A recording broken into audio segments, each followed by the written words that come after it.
Uh, the present topic is Fermi level and Fermi energy, and before that we have studied about the uh, electronic properties of the solids. In this particular topic we will make our idea more clear about the Fermi level and Fermi energy. But before that, because this is a series of lecture, what we did in earlier two parts of the video lecture, the first one basically was focused on the properties of the metals and about the concept of free electron gas. In the second video lecture, basically the restrictions of the quantum mechanics is applied on the electron gas, and we use the approach of particle in a box on that, and from then we find the eigenvalues and eigenfunction for the free electrons.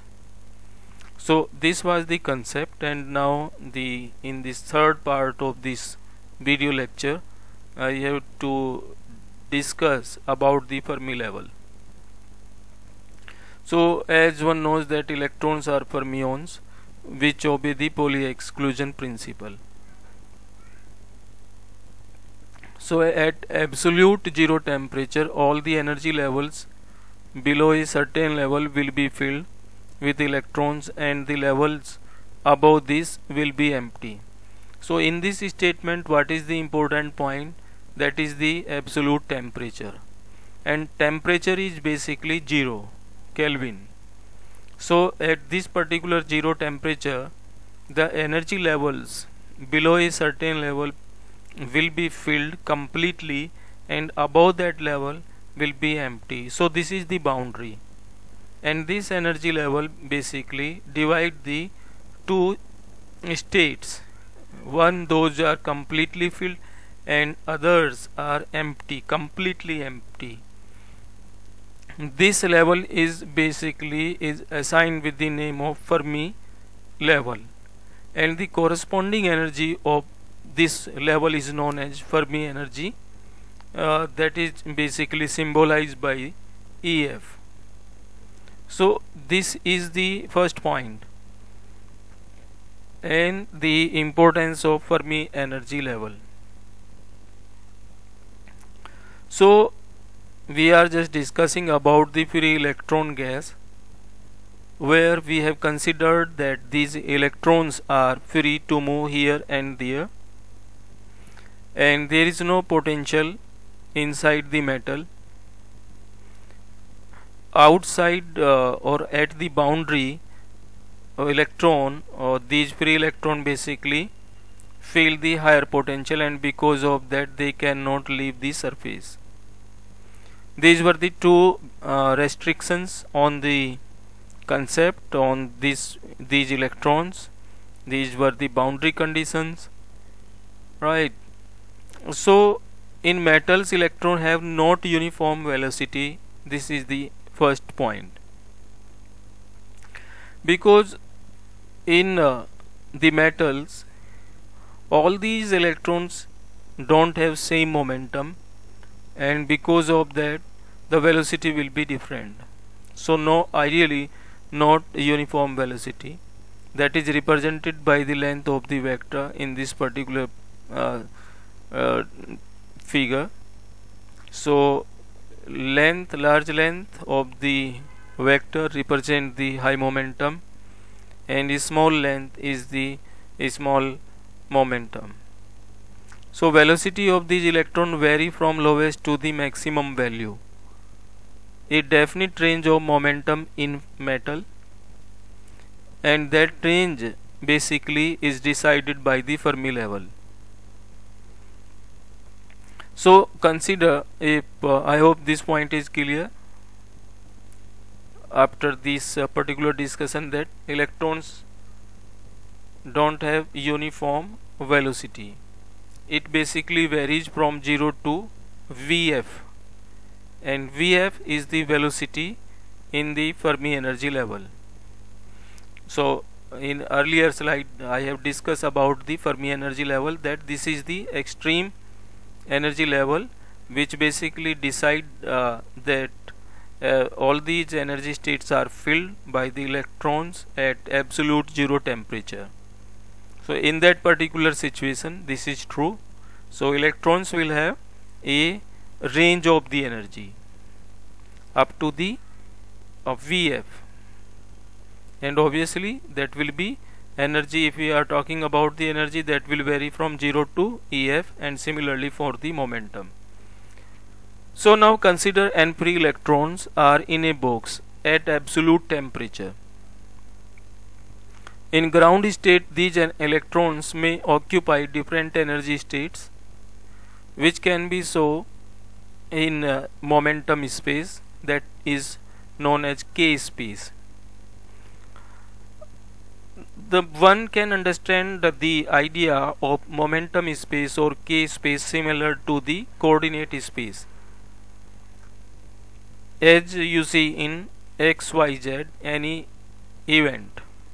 So in the coordinate space of XYZ you define an event in terms of X, Y and Z. Similarly here for these free electrons we have considered the momentum space, that is basically depends on the momentum of different electrons which have different energy. So overall we have considered capital N number of free electrons. Electrons energy state in a metal can be determined by assuming a sphere of radius kf in momentum space, or you can say that is a k space, right? Because we know that k varies from 0 to the maximum value, and that is kf. So here this is the sphere of radius kf, this is kf. It varies from 0 to the maximum value is kf, and along the x-axis this is kx component, you can say, along the y direction, along the z direction. So these are three different axes, and the designed by the kx, ky and kz. So now we have considered here a momentum space. In that momentum space we are considering a sphere of radius kf, and the energy of the electron is defined by the formula E is equal to p square upon 2m, where p is defined in terms of k, that is h cross k. P is equal to h cross k. So this energy of the particle is equal to h cross square k square upon 2m. Maximum energy of the electron in k space is determined from the Fermi energy concept, right? So the electrons which are on the surface of kf, the energy of all those electrons will be EF, right? All these basically electrons which lie at this particular energy level that is defined by the EF will have the same energy. So EF is equal to h cross square kf square upon 2m, where m is the mass of the electron and h is the Planck constant, where h cross is equal to h upon 2 pi. Now we are using the uncertainty principle here, that is del x and del p is equal to h, where del x represent the uncertainty into the position when we try to measure the momentum of the particle, and delta p is the uncertainty at that time when we try to locate the particle exactly, right? So the product of these two uncertainty is equal to the Planck constant, and this is first law of the uncertainty principle defined by the Heisenberg and known as Heisenberg uncertainty principle. So when we use this uncertainty principle for this particular situation, where we have considered the length of the crystal is L, so delta x will be L, and delta p we know that will be h cross k. So this is H cross K. H cross is equal to H upon 2 pi, and this is delta K. Right, so if I put the values of delta X and delta P from here, so this delta X is L, and this delta P is equal to H cross K, and H cross is equal to H upon 2 pi, and that is further delta K, and this is equal to H. So L into H upon 2 pi into delta K is equal to H. From here you can say that H cancel out, and as a result you have only this result delta K. So change into the delta K is equal to 2 pi by L, where L is the length of the material, that metal basically which we have considered, where we have bound those electrons. So in momentum space, K along any axis change in 2 pi by L, right? So as you know, earlier we have considered this is along Kx, here along this direction we have considered Ky, and this Kz. So this delta K basically represent the interval basically here, that is equal to 2 pi by L. So each segment along the x-axis, along the y-axis, that is equal to 2 pi by L, right? So this interval is of 2 pi by L. So here delta K is equal to 2 pi by L is defined by this way.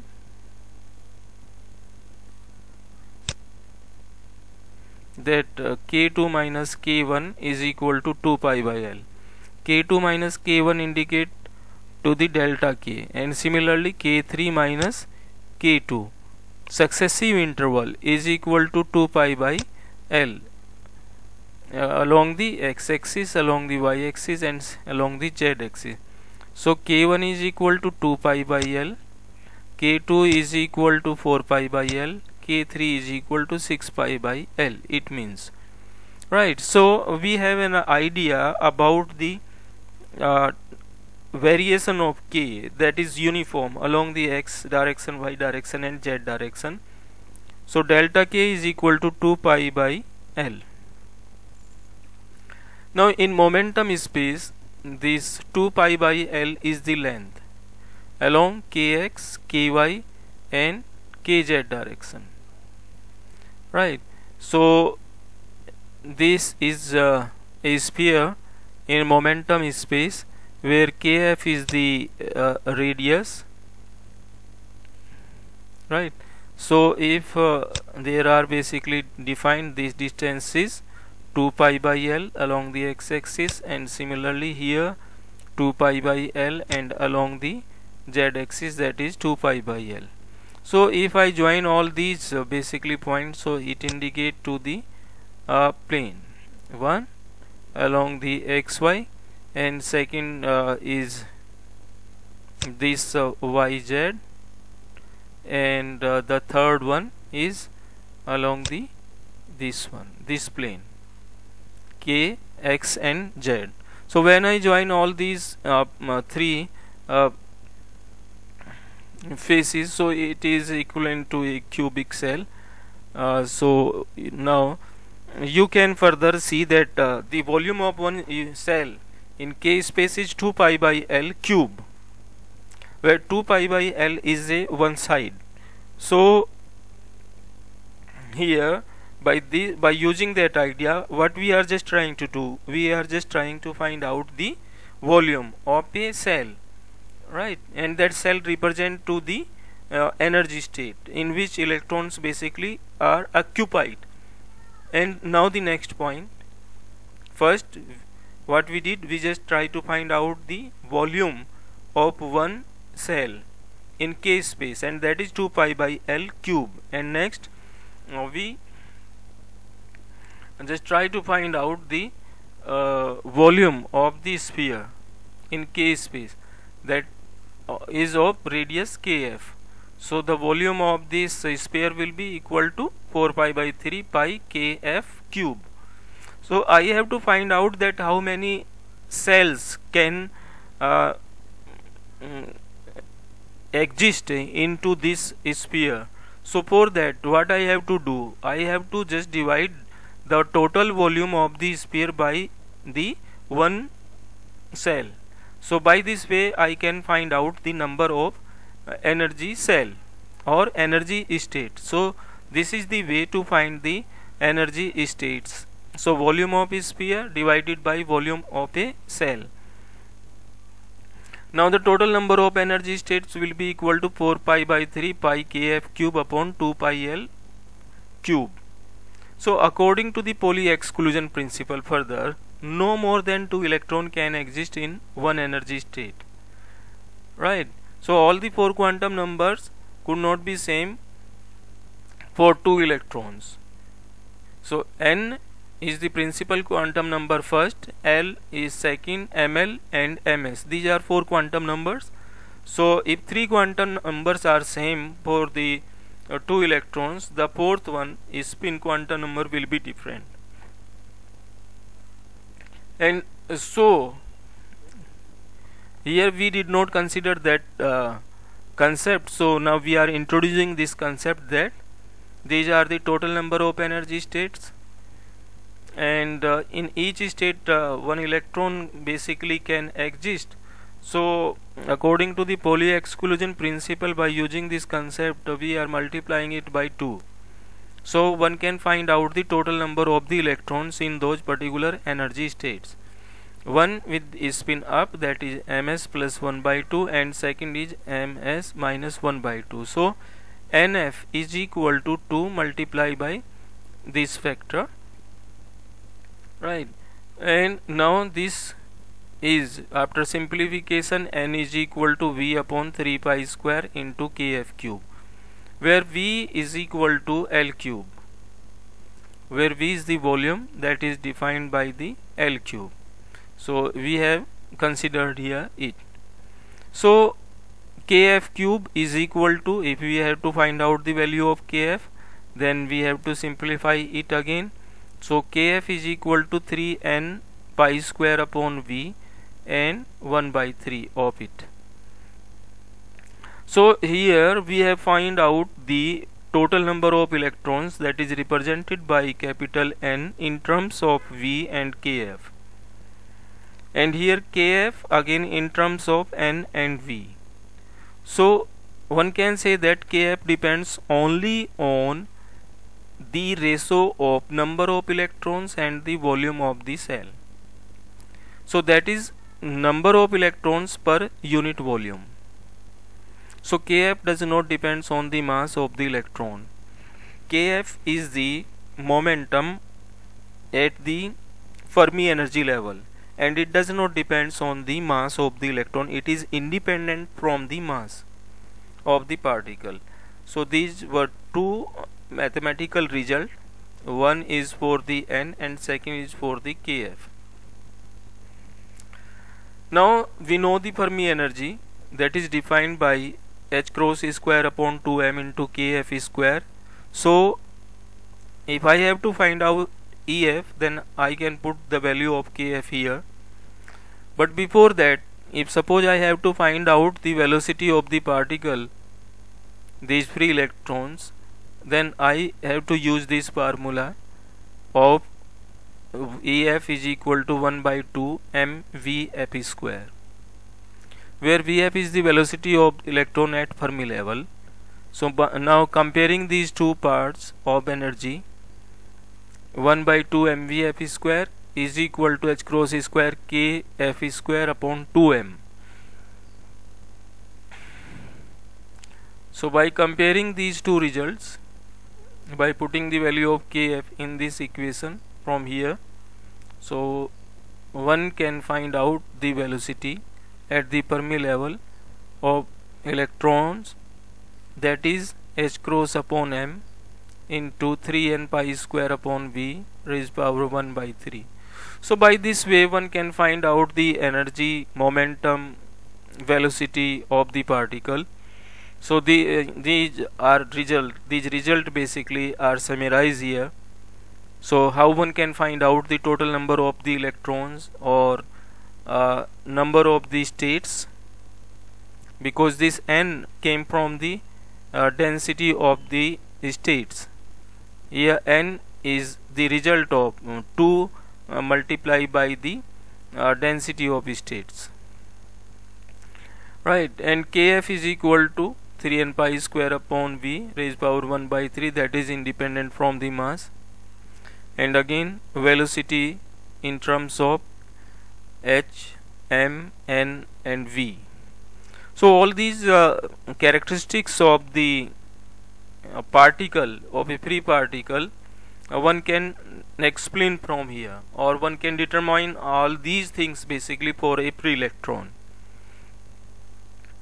So now in the next part of the lecture, the fourth part of the video lecture, we will discuss about that. Now we have the idea of the electrons, that these number of the electrons, this is the energy, this is the velocity, this is the momentum, everything we have about the free electrons, right?